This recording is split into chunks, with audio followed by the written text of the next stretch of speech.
बीच एक बड़ी खबर सामने आ रही है, सीधा रुक करें खबर की ओर। बड़ी जानकारी आपको दे दी, जाट वोटरों को साधने के लिए बीजेपी की कोशिश।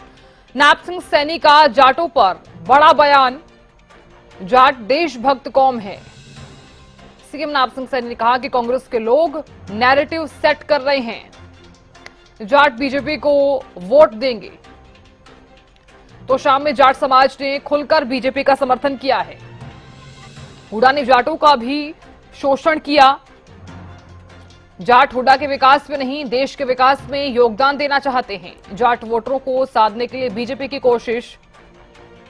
सीएम नायब सिंह सैनी का जाटों पर यह बड़ा बयान, जाट देशभक्त कौम है। सीएम नायब सिंह सैनी ने कहा कांग्रेस के लोग नैरेटिव सेट कर रहे हैं, जाट बीजेपी को ही वोट देंगे। तो नायब सिंह सैनी की तरफ से बड़ा बयान। तो शाम में जाट समाज ने खुलकर बीजेपी का समर्थन किया है। हुड्डा ने जाटों का भी शोषण किया। जाट हुड्डा के विकास में नहीं, देश के विकास में योगदान देना चाहते हैं। जाट वोटरों को साधने के लिए बीजेपी की कोशिश।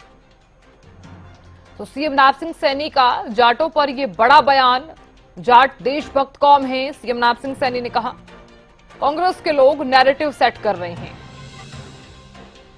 तो यह बड़ा बयान नायब सिंह सैनी की तरफ से।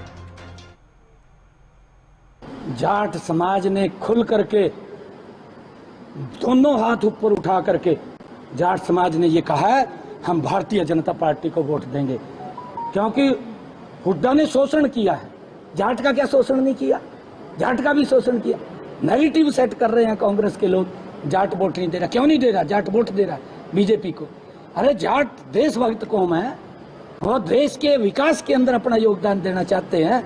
वो हुड्डा के विकास में नहीं योगदान देना चाहते और देश के विकास में योगदान देना चाहते हैं। वो लगे हुए हैं और वो भारतीय जनता पार्टी को बहुत बड़े मैंडेट के साथ वोट देने वाला है। और मेरे सहयोगी न्यूज रूम से हितेंद्र जुड़ गए हैं ज्यादा जानकारी लिए हुए। हितेंद्र, देखिए नायब सिंह सैनी का बयान तो आप लगातार सुन ही रहे होंगे। जाट वोटरों को साधने के लिए बीजेपी की कोशिश है। नायब सिंह सैनी कह रहे हैं कि जाट देशभक्त कौम है।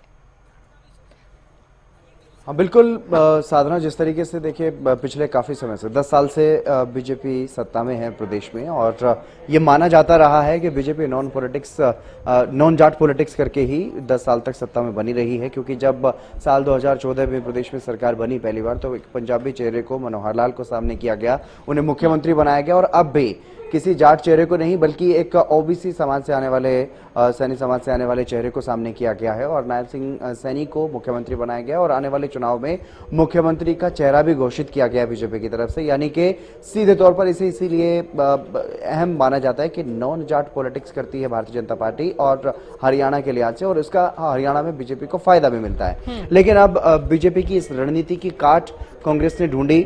जिस तरह से लोकसभा चुनाव में उम्मीदवारों का चयन किया गया और बिल्कुल वैसी ही चाल जो है चली गई जैसे बीजेपी की तरफ से चली जाती है, और उसका फायदा कांग्रेस को भी मिला।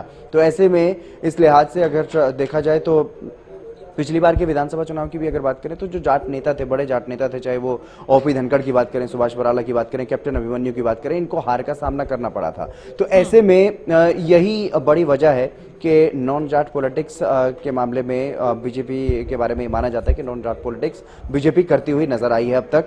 तो इसलिए इस बार क्योंकि कांग्रेस भी इसी तरह की चाल चल रही है, जो मुख्य चेहरा है भूपेंद्र सिंह हुड्डा का वो जाट चेहरा है, और ऐसे में भूपेंद्र हुड्डा पर लगातार हमलावर बीजेपी, तो कांग्रेस की तरफ से भी इसी तरह के क्षेत्र में उम्मीदवार जो है वो अलग अलग जगहों पर उतारे गए लोकसभा चुनाव में, उसका परिणाम देखने को मिला।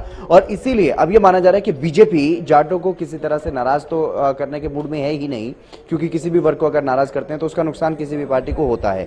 अगर कोई भी एक वर्ग उनसे नाराज होता है तो, लेकिन उस वर्ग के वोट भी मिले उसका प्रयास भी अब किया जा रहा है भारतीय जनता पार्टी की तरफ से, ताकि जाट समाज के वोट बीजेपी को मिल सके। इसीलिए पहले अगर बात करें तो जो चौधरी वीरेंद्र सिंह आए थे भारतीय जनता पार्टी में, तो उसका थोड़ा फायदा मिला था भारतीय जनता पार्टी को साल 2019 के लोकसभा चुनाव में। अब ऐसे में हरियाणा में विधानसभा चुनाव है तो किरण चौधरी अब भारतीय जनता पार्टी में आई हैं और किरण चौधरी को राज्यसभा भेजने का फैसला बीजेपी ने लिया है। इसीलिए इस तरह के ये जो फैसले बीजेपी की तरफ से लिए जा रहे हैं ताकि जाट समाज का वोट भी मिल सके, और भले ही नॉन जाट पॉलिटिक्स करने का आरोप बीजेपी पर लगता रहा हो, इस तरह की बातें बीजेपी के लिए कही जाती रही हो, लेकिन बीजेपी की तरफ से प्रयास इस बार ये किए जा रहे हैं विधानसभा चुनाव में कि जाट वोटर्स को भी साधने का प्रयास किया जाए, और इसीलिए किरण चौधरी को राज्यसभा के उपचुनाव में उम्मीदवार बना करके भेजा गया। और जो सीटों को लेकर के चर्चा चल रही है उसमें भी ये माना जा रहा है कि तोशाम से किरण चौधरी की बेटी श्रुति चौधरी को चुनावी मैदान में उतारा जा सकता है। तो यानी कि हर तरह से ये कोशिश बीजेपी की तरफ से की जा रही है कि चाहे वो ओबीसी समाज की बात हो या अन्य समाज की बात हो, क्योंकि हरियाणा में हरियाणा को जाटों की धरती कहा जाता है। यहाँ पर 20 से 22% जाट मतदाता हैं प्रदेश में। तो ऐसे में तमाम तरीके से भारतीय जनता पार्टी भी इस कोशिश में है कि जितने भी वोट मिल सकें इस समाज के, ये भी माना जा रहा है, इस तरह का भी सीएम नायब सैनी ये कहते हुए नजर आए कि कांग्रेस के लोग एक नैरेटिव सेट कर रहे हैं कि जाट तो कांग्रेस के साथ हैं, तो उस पर सीधे तौर पर प्रहार करते हुए नजर आए। उस रणनीति को लेकर के, कांग्रेस की उस रणनीति पर कहीं ना कहीं हमला बोलते हुए नजर आए सीएम नायब सैनी कि जाट तो देशभक्त होते हैं, जाट देशभक्त कौम है और वो देश के विकास में योगदान देना चाहते हैं, ना कि हुड्डा के विकास में।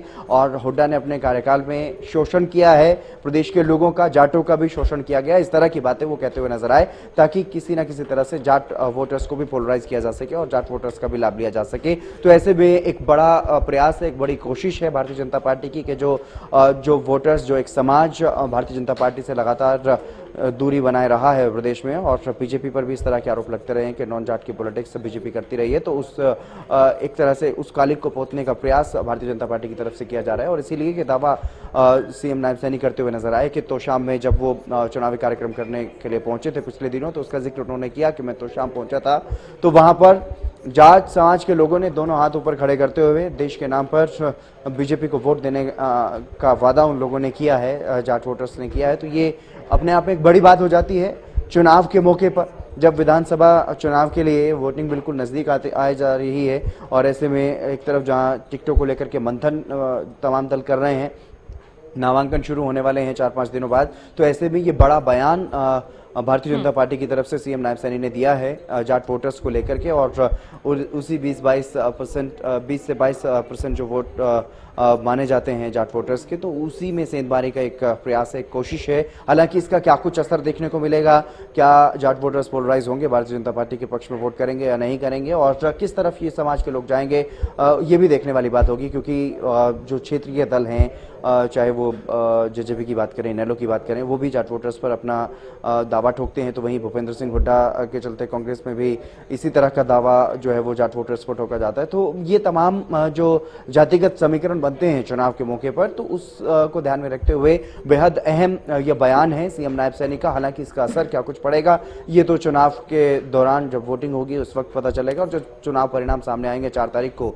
उस दौरान ही इस पर पता चल पाएगा कि ये कौन से समाज के वोट किस दल को मिले हैं ज्यादा। तो उसका पता तो तभी चल पाएगा जब चुनाव परिणाम सामने आएंगे। लेकिन इस तरह की बयानबाजी कहीं ना कहीं चुनावी फायदा लेने के लिए भी की जाती रही है, और एक कोशिश होती है कि तमाम समाज के लोगों को साधा जा सके और अपने पक्ष में लाया जा सके।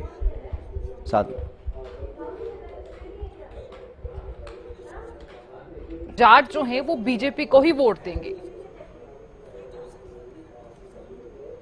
अपना सवाल दोहराइए साधना। बिल्कुल हितेंद्र, देखिए यहाँ पर नायब सिंह सैनी की तरफ से ये कहा गया है कि जाट जो हैं वो बीजेपी को ही वोट देंगी, इस पर आप क्या कुछ कहेंगे? मैं इसी पर बता रहा था साधना कि जिस तरह से उन्होंने कई बड़ी बातें कही हैं, पूर्व सीएम भूपेंद्र सिंह हुड्डा पर आरोप लगाया कि उन्होंने पहले शोषण किया, तो जाट समाज का भी शोषण उन्होंने किया है। और जाट सिर्फ हुड्डा के विकास में योगदान नहीं देना चाहते हैं, बल्कि जाट तो देश के विकास में योगदान देना चाहते हैं। इस तरह की बयानबाजी उन्होंने की है, इस तरह का दावा उन्होंने किया है कि जाट वोटर्स जो हैं वो कांग्रेस को वोट देंगे। इस तरह का सिर्फ और सिर्फ नैरेटिव सेट किया जा रहा है कांग्रेस के लोगों की तरफ से, ये आरोप कांग्रेस पर वो लगाते हुए नजर आए। और उन्होंने कहा कि जाट वोटर्स हमारे साथ हैं, दोनों हाथ खड़े करके रैलियों में वो बीजेपी को समर्थन का वादा कर रहे हैं। तो ऐसे में उन्होंने ये दावा किया है कि जाट वोटर्स का सपोर्ट भारतीय जनता पार्टी को प्रदेश में मिलने जा रहा है, इसमें कोई दो राय नहीं है, ये बात वो कहते हुए नजर आए। और पूरी उम्मीद है भारतीय जनता पार्टी को कि इस बार का जो मुकाबला रहेगा उसमें हर वर्ग का उन्हें सपोर्ट मिलेगा, क्योंकि प्रदेश में अगर किसान की बात करें तो किसान की आबादी सबसे ज्यादा है। जाट वोटर्स की बात करें तो अनुपात के हिसाब से, परसेंटेज के हिसाब से अगर देखें तो एक अकेले अगर किसी जाति का वोट सबसे ज्यादा है तो वो जाट हैं। 20 से 22% की संख्या जाट वोटर्स की प्रदेश में है।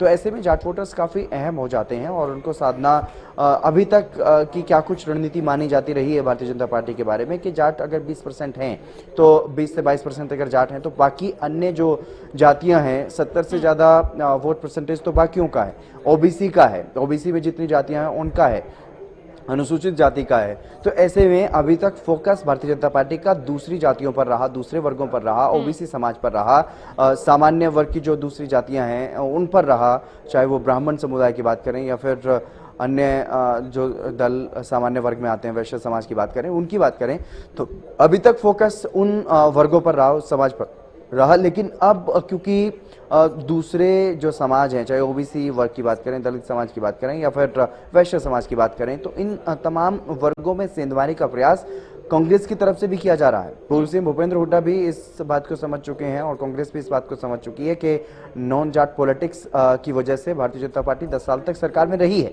और इसका फायदा बीजेपी को इस बार ना मिले, इस बार के विधानसभा चुनाव में ऐसा ना हो, तो नॉन जाट जो वोटर्स हैं उनको साधने का प्रयास कांग्रेस की तरफ से भी किया जा रहा है। तो ऐसे में जहां एक तरफ कांग्रेस नॉन जाट वोटर्स पर फोकस किए हुए है, तो वहीं अब जाट वोटर्स पर फोकस भारतीय जनता पार्टी भी करते हुए नजर आ रही है और इसीलिए इस तरह का बयान जो है वो सीएम नायब सैनी की तरफ से दिया गया है ताकि चलिए जाट ठीक है वोटर्स को हितेंद्र, पोलराइज किया जा बहुत शुक्रिया पूरी जानकारी देने के लिए और नजर बनाए रखने के लिए।